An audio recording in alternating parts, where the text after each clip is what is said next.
To this time of invocation, and just a thought about invocation. Invocation traditionally means that we are inviting God into this space.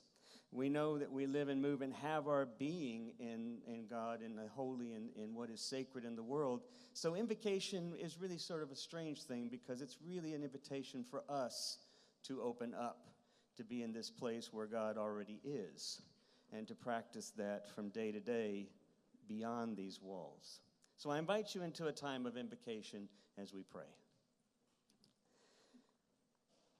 We are open this morning, Holy One. We are present and we are grateful, always grateful to be in community.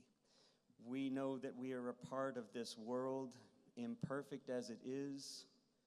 When we look the other way, we tend to think of things as being fine for ourselves, but we live in community. And we are independent on one another, even as we live and move and have our being, all of us, in what is holy and sacred. So this morning, we celebrate being in community, but we also celebrate being mindful of what is true, not just for myself or for each of us, but for all of us. Being mindful of what is hopeful and possible, not just for myself or for each of us, but for all of us. We exist in and throughout your being, and we exist in community. For this we give thanks, and we pray that we might be open. We lift this up in the name of the one in whom we live and move and have that being. Amen. Amen. Good morning, folks. I want to invite all you super good-looking people to stand and sing with us, please, would you?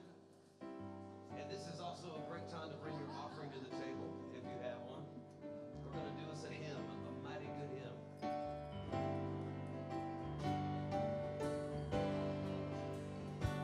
First one, here we go. Band. Come, live in the light, shine with the joy and the love of the Lord. We are called to be light for the kingdom, to live in the freedom of the city of God. We are called to act with justice. We are called to love tenderly. We are called to serve one another, to walk humbly with God.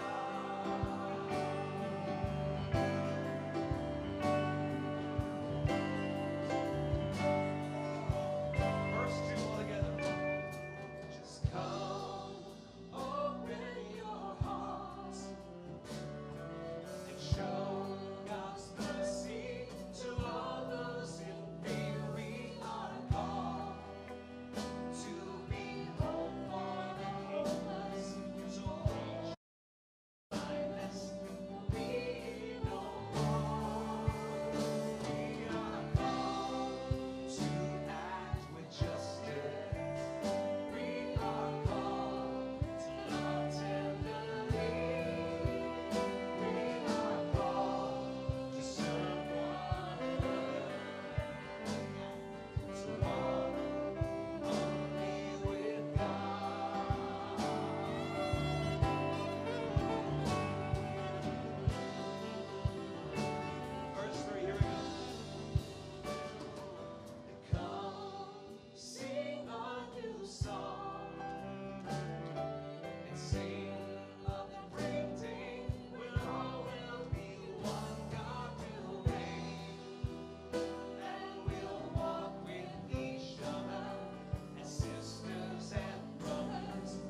Would you take a moment and offer one another a sign of peace and good? Look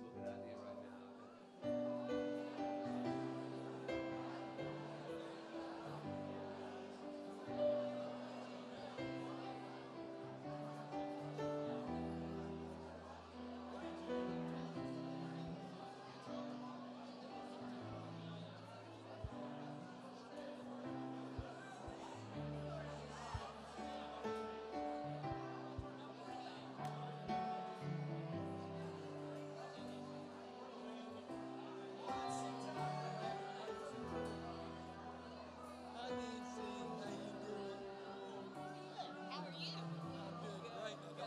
I already hugged her back.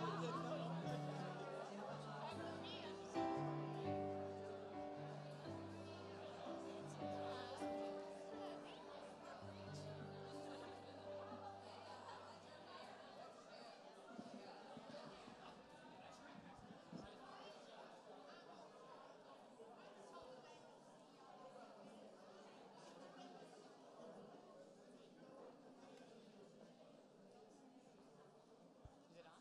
Okay.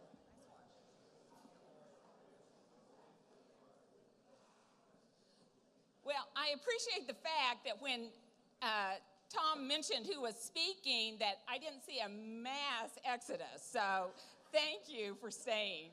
For those of you who don't know me, I'm Nancy Fisher. I'm Director of Stewardship. And it is with great pleasure that I get to be here today to, first of all, just tell you thank you. Thank you for your unbounded generosity. Because of you, because of God's grace and you celebrating God in this special way, we will have over 600 kids in our hallways tomorrow for Vacation Bible School. Yeah. Earlier this month in June, we had 34 middle schoolers that were out and about serving as hands and feet of Jesus Christ in various missions around here, including our own First Street mission. And then we had several of our high school students who traveled to Albuquerque, New Mexico, and did hard mission work. And if you haven't had a chance to read our youth director's blog on that particular trip, please go back and find her blog. It's an amazing, it'll bring tears to your eyes, and it'll make you proud that you're a First Methodist. I also think that there are exciting days going on around here. If you're not aware, we are experiencing major growth in our attendance and all our services. We're experiencing growth in new members, and we're experiencing growth, which is even better, in our youth and children's ministry. So you guys are making this possible, so I thank you for that. But along with this growth comes responsibility, and it is going to be up to us as members of this congregation to make sure that we're able to continue these outstanding ministries. That's where you and I come in. It is not only my joy to be able to stand before you and thank you for your gifts to our church, but it's also my job and my responsibility to continue to encourage you to prayerfully and mindfully consider how you're going to financially support our ministries. I would be remiss if I did not make mention of a couple of things. First of all, we are blessed as a downtown church to have a significant foundation, First Methodist Church Foundation. And we get an annual gift from them that goes partially to our operating budget, but also it helps maintain our campus and our grounds and our beautiful 88-year-old sanctuary.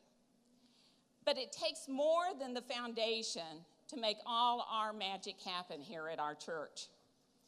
So we have indeed a finance committee that, with your help, plans and develops, and then the church council will approve our budget for our annual operating budget.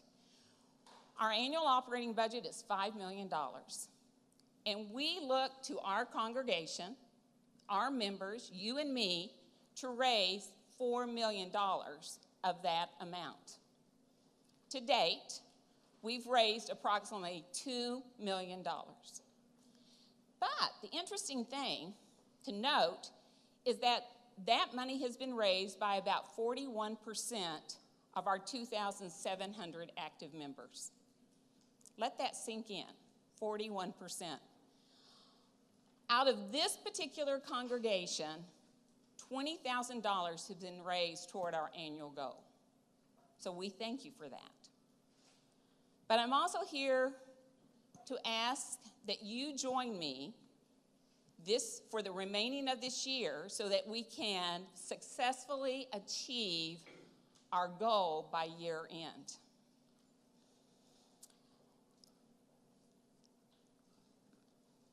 I would also like you to be consistent. I'd like you to also please consider, if you've never made a first-time gift, to make such a gift. I'd also like you to consider, if you haven't been as consistent in your giving, to please become more consistent or continue to be more consistent. And if you're one of the persons who's filled out a commitment card for 2018, I ask that you can fulfill that commitment. On a personal note, I'd like to tell you that my husband Jack and I practice consistent giving as our recognition that God is our creator and that he is responsible for things that we have. It is our way of practicing healthy plate discipleship and showing that I'm a follower of Jesus Christ. Jack and I are proud to stand with you as this body of Christ in downtown Fort Worth. If you ever have any questions about your giving, if you'd like to have more information, please reach out to me. I'm here Sunday through Thursday, and I love to visit. I like to buy coffee, and I like to take people to lunch. I'm confident that with this renewed enthusiasm towards giving and toward the grace of God, that we are going to be successful and blessed in the months ahead for First Church, and that we and people we don't even know are going to be beneficiaries of God's grace and gifts because of you. I want to again thank you for all you do for our church, for being a part of this marvelous congregation. And I want to thank you for honoring and proclaiming God in this very personal and this very intentional way. Thank you.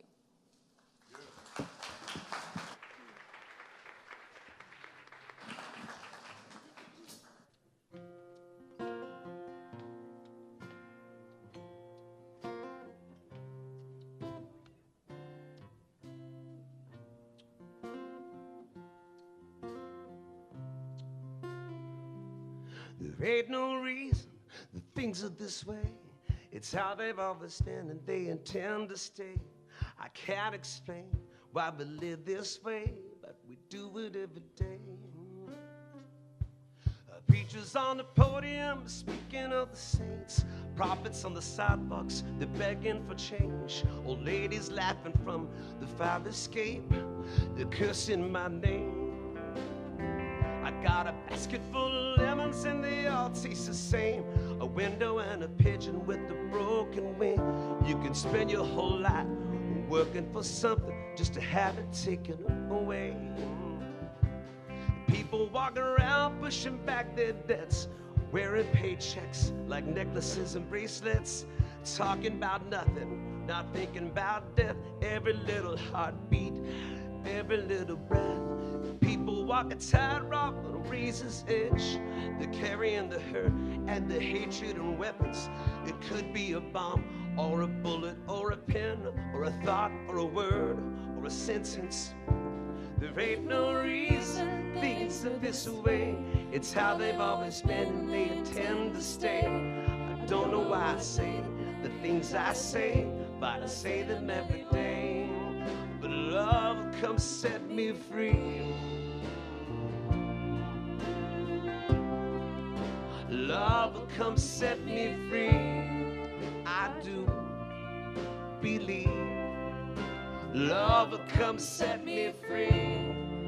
I know it will. Love come set me free.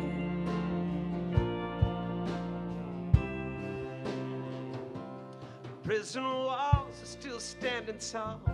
Some things that never change at all. Keep on building prisons, gonna fill them all. Keep on building ball. is gonna drop them all.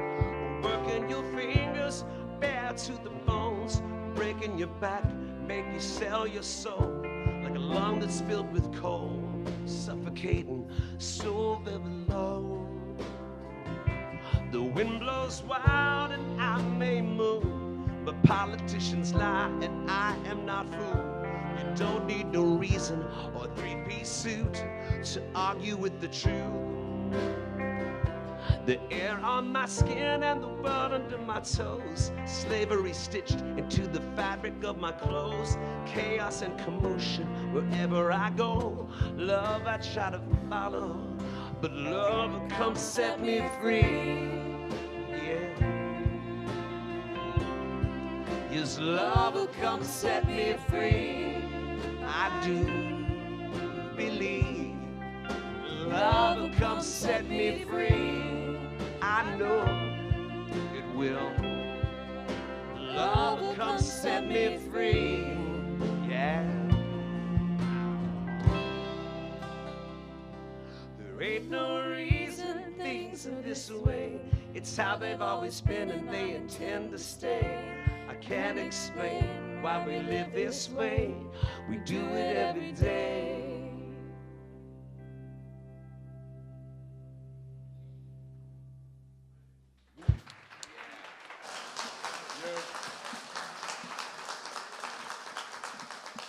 So I'm going to invite you all to do something a little different this morning for our Kairos time. We have this time that we call Kairos, that is time between time.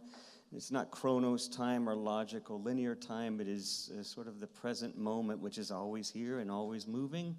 But this song, this idea of doing things a little differently. How do we deal with the negativity in our culture, with the anxiety that seems to be present with us more and more, that just we rest with deep within? And so I'm going to invite you to do something a little different, to get into your body a little bit. I want you to stand up, and we're just going to do one simple yoga move before we come into a time of silence.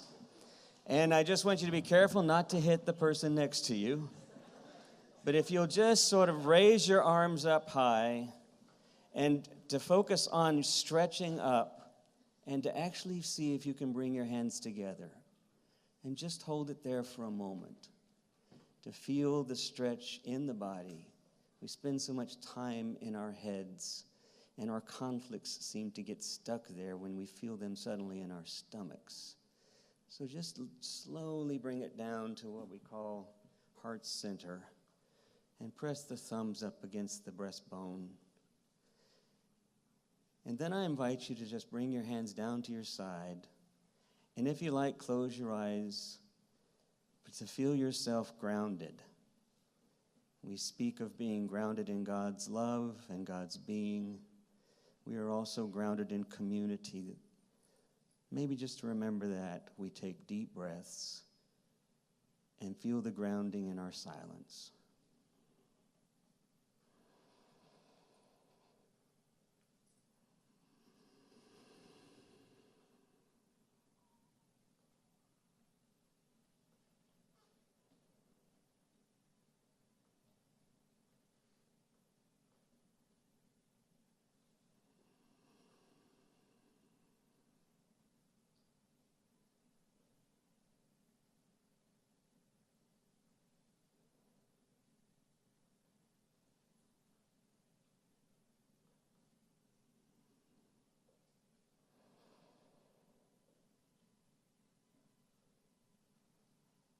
For the breath we share together, we give thanks.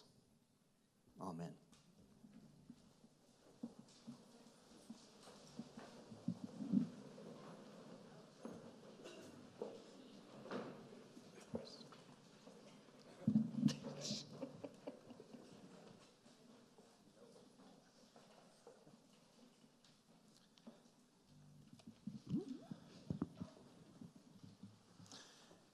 First Samuel 17, 1 through 11. Now the Philistines gathered their armies for battle. They were gathered at Socoh, which belongs to Judah, and encamped between Socoh and Azekah and Ephes-dammim. Saul and the Israelites gathered and camped in the valley of Elah and formed ranks against the Philistines. But the Philistines stood on the mountain on the side, and Israel stood on the mountain on the other side. With a valley between them, there came out from the camp of the Philistines a champion named Goliath of Gath, whose height was 6 cubits and a span. He had a helmet of bronze on his head, and he was armed with a coat of mail. The weight of the coat was 5,000 shekels of bronze. He had greaves of bronze on his legs, and a javelin of bronze slung between his shoulders. The shaft of his spear was like a weaver's beam, and his spear's head weighed 600 shekels of iron. And his shield bearer went before him. He stood and shouted to the ranks of Israel, "Why have you come out to draw up from the battle? I am not a Philistine, and you are not servants of Saul. Choose a man for yourselves and let him come down to me. If he is able to fight with me and kill me, then we will be your servants. But I prevail against him and kill him, then you shall be before your servants and serve us." And the Philistines said, "Today shall be our servants. Today I shall defy the ranks of Israel and give a man that we may fight together." When Saul and all Israel heard these words of the Philistine, they were dismayed and greatly afraid.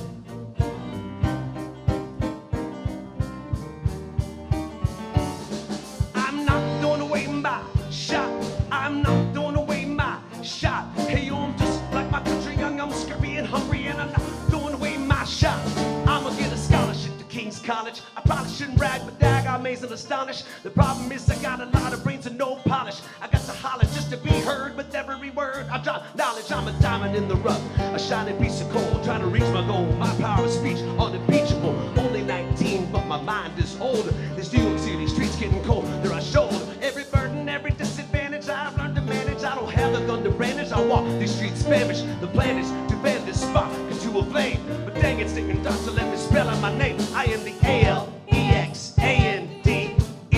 We are meant to be a colony that runs independently. Meanwhile, Britain keeps spitting on us endlessly. Essentially, they tax us relentlessly. The King George turns around, he runs a spending spree.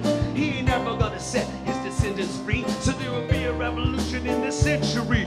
Answer me. He says in parentheses. Don't be shocked when your history book mentions me.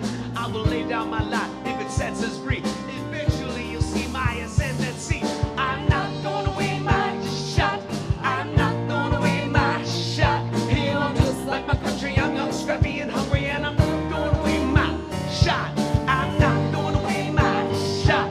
I'm not throwing away my shot. Hey, I'm just like my country. I'm young, scrappy, and hungry, and I'm not throwing away my shot. It's time to take a shot.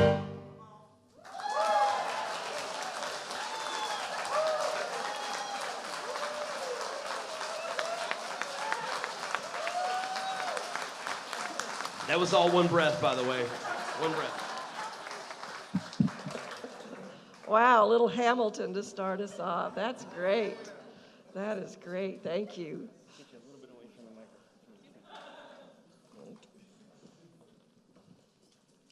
Well, it is really nice. I sincerely mean it's really nice to be here. And every time I hear this band and gather with you, I'm just reminded how wonderful this service is. And I miss being in here more often. So my first time to really be in your new space. It's gorgeous. I know there's a few kinks, but it's really working well. This is wonderful. Well, I want to start with a story, and I have a confession to make because, thank you, my timer.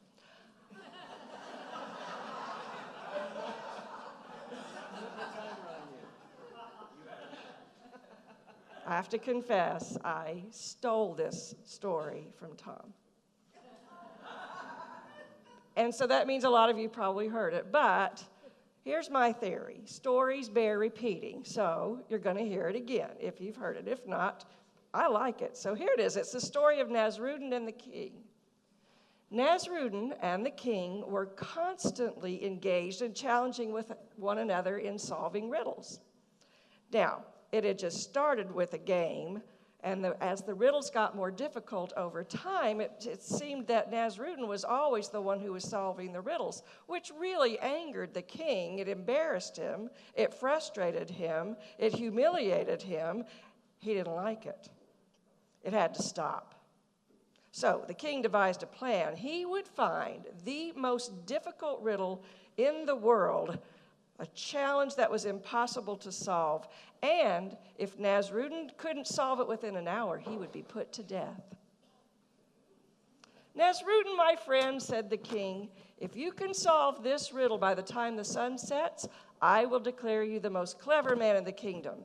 But if not, you will be put to death and labeled a failure. Nasrudin was beside himself. What had happened to this simple game between friends that had led to this? It was just a game. The king presented the riddle. He took a stick and he drew a line in the sand about 15 inches long. Nasrudin, you've heard it, without touching that line in any way, you must make it shorter. You have 1 hour before sunset to solve this riddle or die. Now, the crowd that had gathered there to watch this gasped because they looked at it and thought, there's no way to make a line in the sand shorter unless somehow you touch it. Even if you blow on it or do something, but you've got to touch it in some way. You cannot shorten a line in the sand without touching it. And you know what they thought? They thought the king has tricked him. The king has become unfair, a tyrant, and they hated and feared him now. Nasrudin got really still, and after a minute, he picked up the stick that the king had used. No, said the king, you can't use a stick. Nasrudin thought a little longer, took the stick. He drew a second line in the sand, about 20 inches long, stood back, looked at the king and said, Sir, your line is shorter.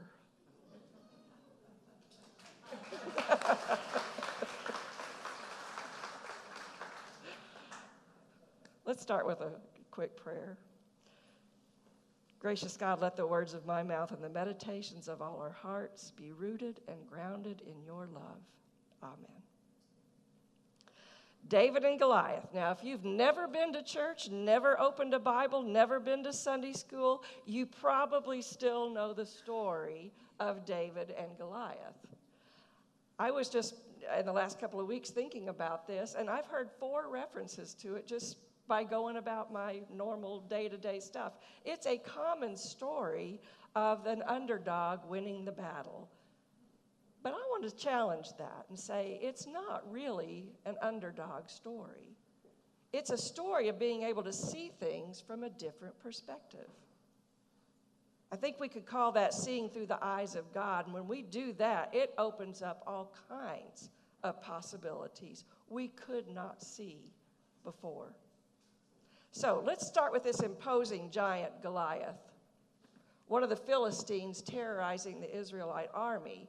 He's a huge man. And, well, okay, a side note here. He's not as huge as when I used to think about this story as a kid, because when you said giant to me, I thought Jack and the Beanstalk.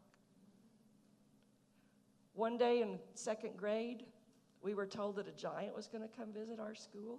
I think the circus was in town. And we all went out to the playground because, of course, you know, a giant wouldn't fit inside our building.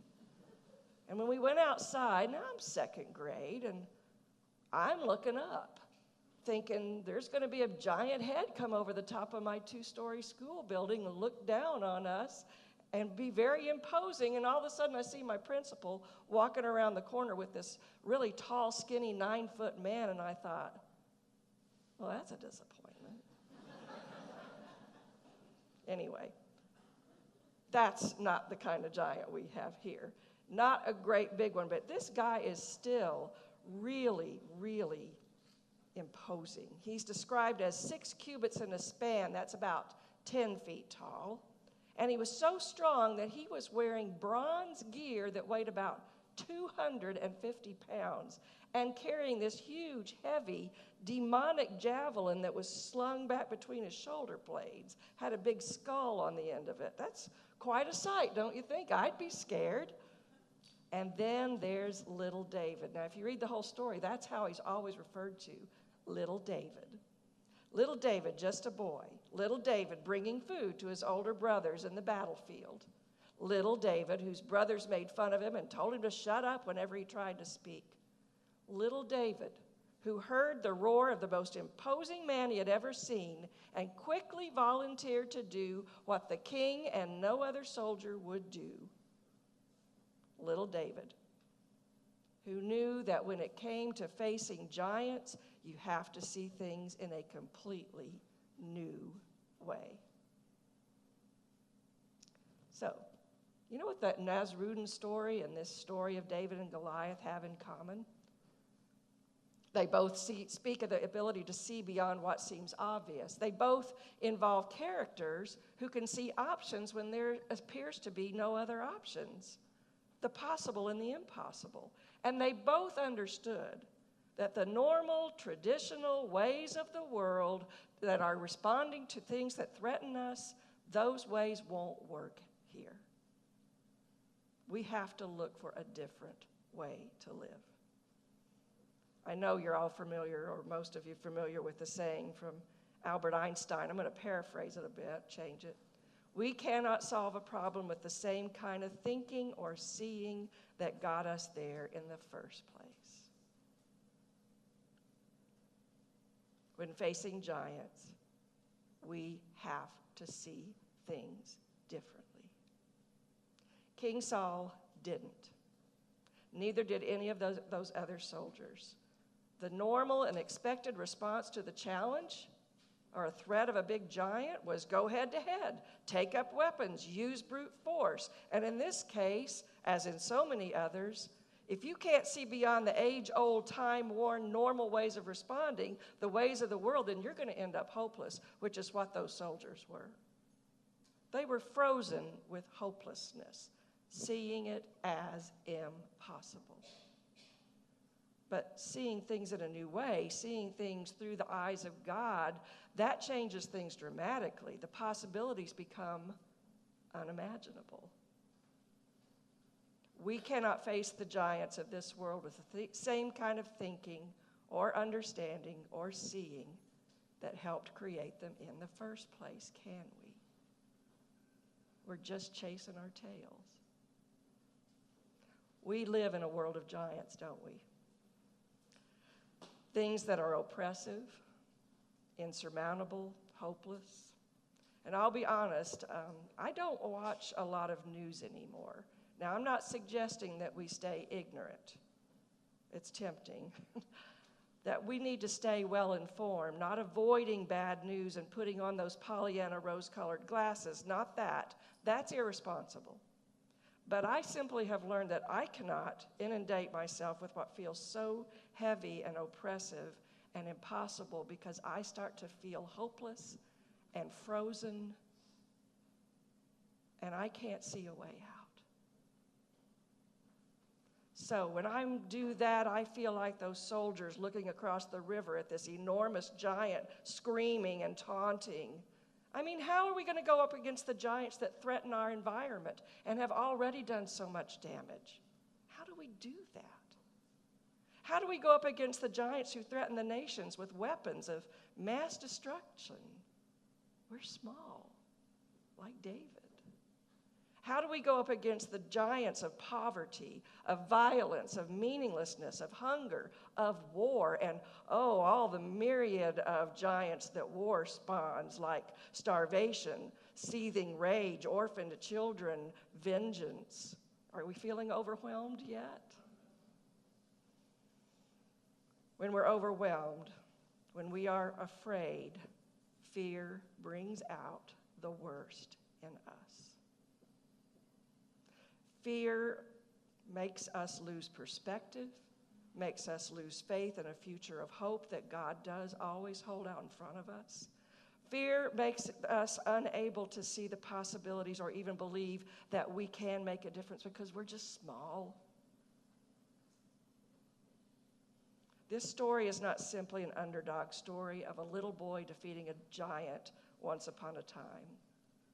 It is a story for all people who are called by God to be engaged in God's work. And you know what God's work is? God's work is to transform this world. To transform this world so that it looks like a kingdom that our God of compassion and mercy and justice and reconciliation reigns, not as the world gives us. And that means we have to be a people who are not afraid to do things differently.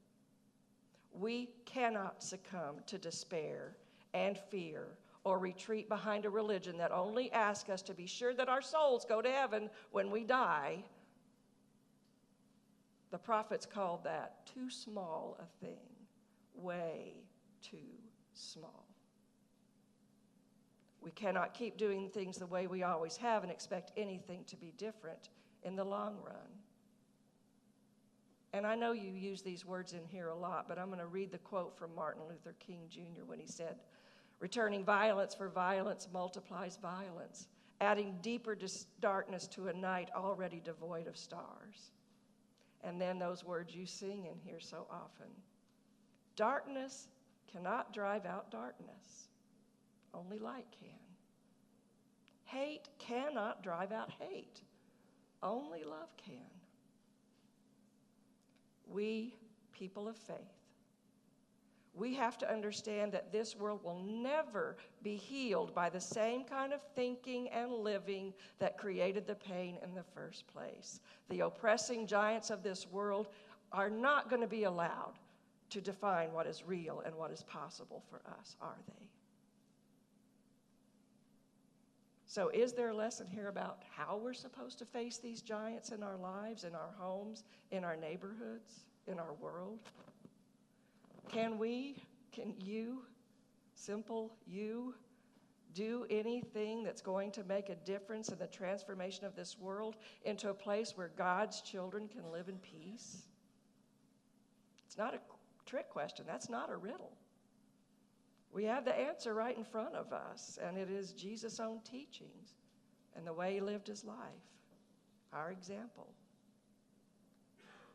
In a world that says use force against force, violence against violence, anger against anger, there is Jesus commanding us one commandment, one, not 10, one, that you love. In a world filled with suffering, oppression, injustice, hunger, loneliness, and fear, Jesus offers a new perspective. Love. Now, doesn't that sound nice? Love, soft, cushy, sweet, cozy. That's not what Jesus meant. Jesus called us to a radical, decisive, complete, and demanding love that is hard. A love that is chosen with intention. You wake up every morning and say, regardless of how I feel or what I want to do, I will commit myself to love today. We have to dedicate ourselves to that with our whole being, and we have to dismantle our more instinctual, knee-jerk reactions of responding. That is a love that is very hard. And anything less, God's vision of peace and goodness for all creation will never be accomplished. I'm going to say that again. Anything less than a complete devotion to the kind of love that will heal this world, God's vision of peace and goodness for all creation will never be accomplished without that. In the Christian community, in this church, every Sunday at communion and every time a person decides to join this church, we ask them a series of questions, and one of them is, do you seek to live in peace with one another? And we ask that because it is at the heart of our calling as a community of faith. Do we seek to live in peace with one another, with this world, with ourselves? Those questions are not threats, but they are serious. They are questions that ask us to engage with God? Do we seek to love? That is the only way we will truly engage with God. I want to take a quick personal moment, if I may. Recently, Tom and I lost a very special friend who was a mentor and a role model for us. One who did not live perfectly, but did live very intentionally as a man of God. He was a United Methodist pastor, a professor who transformed the hearts of his students, including Tom's and mine. He was a missioner, as he called himself, standing up for the needs and the rights of those who would be among the least and the last in our world. Dr. Gil Farrell, a peacemaker, taught not just with words but with deeds what it means to be a Christian in this world. And I am sad to say that just prior to his death, so much of what he saw and read about Christianity in general and the United Methodist Church in particular, he saw as in danger of falling prey to fear rather than radical possibilities of compassion and love. Gil was a man who lived that kind of life. Let me give you some images of him. This is a man who walked in Selma in the turbulent 60s with the suffering ones in the oppressive South, facing threat and violence. This is a man who begged the church not to be satisfied with lovely sanctuaries and impressive church growth numbers at the expense of addressing the needs of those living in poverty. This is a man who was absolutely and deeply admired and respected, but never wanted the limelight. Just a quick illustration. He got a huge award one time. Thousands of people were gathered, and they all jumped to their feet, and he very humbly asked everyone to sit down and said this: "My mother always told me to beware of people who were bowing down before me. Don't assume they're adoring you," she said. "They might be about to pull the rug out from under you." This was a man who admired and encouraged his students, who had the depth of faith required to ask the hard questions, to seek truth even when it felt threatening. And this was a man whose heart genuinely bled for those who would be blocked from entering the doors of the church and offering their own lives and life commitments to the ways of peace because of their sexual orientation. This was a man who loved, radically loved. He was a David among Goliaths. And he knew that even though these giants may never be completely enslaved or slayed in his lifetime, he knew that he had no real other option of living if he couldn't dedicate his life to those purposes, because someday that would be accomplished. Will the giants be slayed in our lifetimes? That's not ours to know. Only that we would commit ourselves to the ways of God and the ways of peace and a future of hope. We must be the ones who see a line in the sand and then see a possibility that nobody else can see. We must be the ones who pick up small rocks of love to fit into slingshots of mercy, that the terrorizing giants of this world might fall with a crashing thud. And we are the ones who will not succumb to hopelessness and despair, because we commit ourselves and all that we have to the ways of peace, all that the kingdom of God might truly come to earth.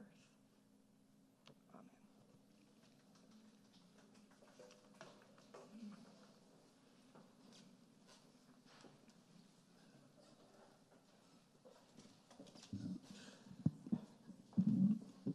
Thank you, Linda. As the band is getting ready, I invite us all to stand for a blessing.